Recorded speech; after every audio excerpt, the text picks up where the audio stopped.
যা ঠান্ডা পড়েছে তাতে রান্নাঘরে আর যেতেই ইচ্ছে করছে না, কোনো রান্না করতেই ইচ্ছে করছে না, এতটাই ঠান্ডা পড়েছে। তাই আজকে ঝটপট আমি বেগুন দিয়ে এই ডিনার রেসিপিটা বানিয়ে নিলাম। খুবই সোজা বানানোটা, আর এটা বানাতে মিনিট 10 টাইম লাগবে। এটা লুচি রুটি পরোটার সাথে কিন্তু দারুণ খেতে লাগবে। আমি অবশ্য আজকে এটা রুটি দিয়েই খাবো। দারুণ টেস্টি হয়েছে। আমি প্রথমে দুখানা মাঝি সাইজের বেগুন নিয়ে নিয়েছি।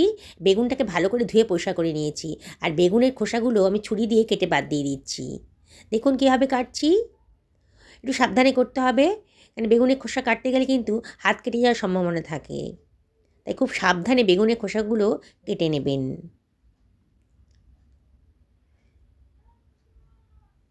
বানানোটা একেবারেই সোজা, আর এতটা টেস্টি না, একবার যদি বানিয়ে খান বারে বারে কিন্তু আপনাদের এইভাবে বানিয়ে খেতে ইচ্ছে করবে, আর খুব তাড়াতাড়ি হয়েও যায়। বেগুনের বোটার দিকের অংশটা আমি ফেলে দিলাম। এবার বেগুনটাকে মাঝখান দিয়ে কেটে নিচ্ছি। দেখুন বেগুন দুটো কিন্তু খুবই কচি, খুবই ভালো বেগুনগুলো। এই শীতে কিন্তু খুব টাটকা বেগুন উঠেছে বাজারে, বেশ সস্তাও হয়েছে। এবার বেগুন দুটোকে আমি ছোটো ছোটো ডুমো ডুমো করে কেটে নিচ্ছি। দেখুন সমস্ত বেগুনগুলোই আমার কাটা হয়ে গেছে। এবার আমি 3খানা ছোটো সাইজের পেঁয়াজ নিয়ে নিয়েছি। পেঁয়াজের খোসাটা কেটে বাদ দিয়ে দিলাম, আর পেঁয়াজটাকেও পাতলা পাতলা করে কেটে নিচ্ছি। বললাম তো বন্ধুরা, খুব চটজলদি হয়ে যায়, আর এতটা টেস্টি না, আপনি যদি 2টো রুটি খান রাত্রিরে, এই রেসিপিটা হলে আপনার 4টে রুটি খাওয়া হয়ে যাবে, এতটাই টেস্টি। পেঁয়াজটা কাটা হয়ে গেছে, সরিয়ে রাখলাম। আমি একটা মাঝারি সাইজের টমেটো নিয়ে নিয়েছি, আগে থেকে ধুয়ে পরিষ্কার করে নিয়েছিলাম। টমেটোকেও আমি কেটে নিচ্ছি। দেখুন কুচি কুচি করে কেটে নিলাম। কোনো ঝামেলাই নেই বানানোটা। আমি একটা কড়াই গরম করতে দিয়ে দিয়েছি, আর এর ভেতর দিয়ে দিচ্ছি 2 টেবিল চামচ মতো সর্ষের তেল। আমি সর্ষের তেলেই রান্নাটা করব, আপনারা যা কুকিং অয়েল ব্যবহার করেন সেই দিয়েই রান্নাটা করতে পারবেন। 1/2 টেবিল চামচ মতো গোটা জিরে আর 1/4 টেবিল চামচ মতো কালো জিরে দিয়ে দিলাম।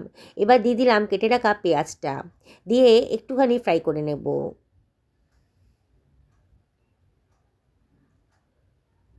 আস্তে আস্তে পেঁয়াজের কালারটা কিন্তু চেঞ্জ হয়ে যাচ্ছে, অনবরত নাড়তে হবে, নাহলে কিন্তু পোড়া লেগে যেতে পারে।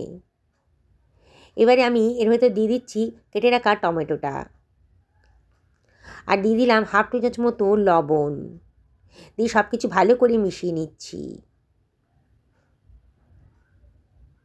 চটজলদি হয়েও যায়। যেদিনকে আমার রান্না করতে ইচ্ছা করে না রাত্রিবেলা, সেদিনকে আমি ডিনারে এই রেসিপিটা বানিয়ে নিই। রুটির সাথে একেবারে পারফেক্ট। 1/4 টেবিল চামচ মতো হলুদের গুঁড়ো দিলাম, আর দিয়ে দিচ্ছি 1/2 টেবিল চামচ মতো লঙ্কার গুঁড়ো। লঙ্কাটা অবশ্যই নিজেদের পছন্দের মতো দেবেন, কে কীরকম ঝাল পছন্দ করেন সেই অনুযায়ী লঙ্কাটা দেবেন। আবারও সব কিছু ভালো করে মিশিয়ে নিচ্ছি। এবারে দিয়ে দিচ্ছি কেটে রাখা বেগুনের টুকরোগুলো,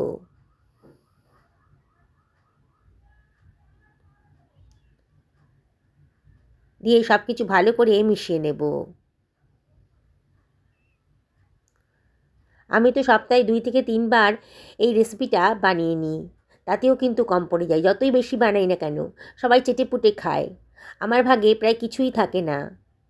দেখুন সব কিছু খুব ভালো করে মিশিয়ে নিলাম। গ্যাসের ফ্লেমটা এই সময় মিডিয়াম টু লোতে রেখেছি। এবারে মিনিট খানেক বাদে আমি দিয়ে দিচ্ছি 2 টেবিল চামচ মতো ফেটানো দই, আর বাটিটা ধুয়ে একটু জলও দিয়ে দিলাম। দিয়ে আবারও সব কিছু ভালো করে মিশিয়ে নিচ্ছি।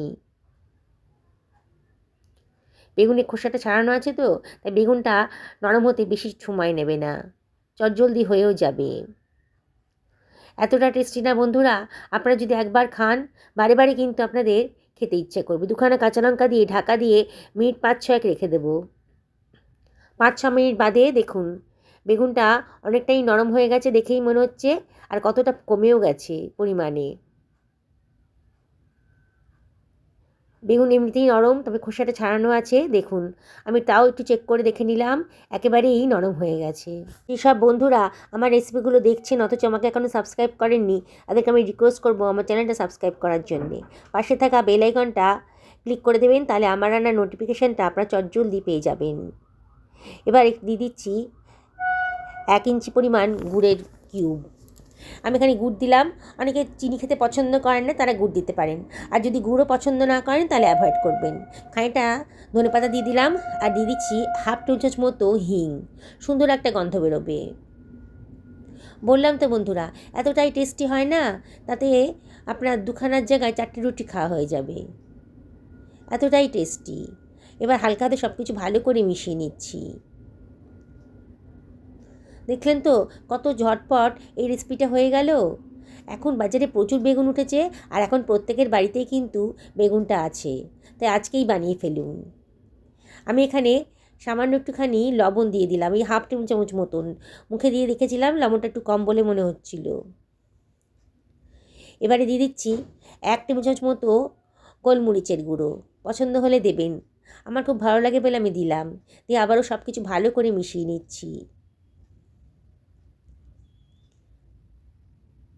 বন্ধুরা, এটা ডিনারেও বানাতে পারেন, সকালে ব্রেকফাস্টেও কিন্তু এই রেসিপিটা বানাতে পারেন, এতটাই টেস্টি।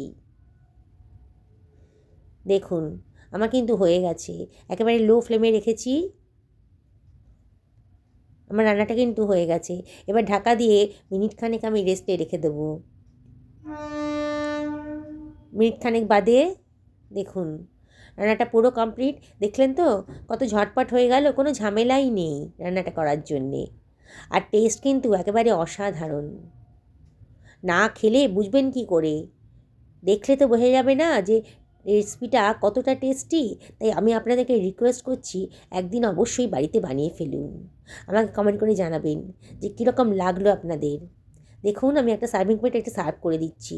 যেসব বন্ধুরা রেসিপিটা ফেসবুক থেকে দেখছেন তাদেরকে আমি রিকোয়েস্ট করব আমার পেজটা ফলো করার জন্যে। ধনেপাতা ছিটিয়ে দিলাম। আজকে ডিনার নিয়ে আর চিন্তা করতে হবে না, আজকে এটাই বানিয়ে ফেলুন। পরিবারের সকলকে খাওয়ান, নিজেও খান, হেলদি খান, ভালো থাকুন, সুস্থ থাকুন, এই কামনাই করি।